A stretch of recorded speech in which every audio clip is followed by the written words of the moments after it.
As you can see, it is a bright day today. Hakuna Matata, yau na kawo muku 2 units of this Hyundai. As you can see, wannan da kuke gani Hyundai ce Elantra, wannan kuma Sonata. Wannan zai fi ma Alhaji Choice, wannan kuma Hajiya ko kuma side chick naka Alhaji. So wannan mota da kuke gani, wannan Comfy Brown ce. Cikinta da kuke gani wannan motar, keep playing. Dukkan su da kuke gani. So, foreign ne as you can see, all of them. So, mu zai nuna muku ta Hajiya zan fara nuna saboda kan da ya ko ba haka ba.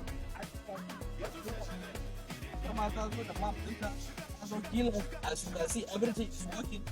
Camera, all this camera. Kuma keep playing. So, Hajiya da kuɗi kalilan za mu sallama mashi wannan. Kuma mu zaga mu nuna mu Alhaji nashi. Za mu fara nuna mashi da sport. Look at those exhaust. Put spoiler, Alhaji ka zo in sai da maka wannan motar saboda in baka saya ba zan shipping nata to Russia.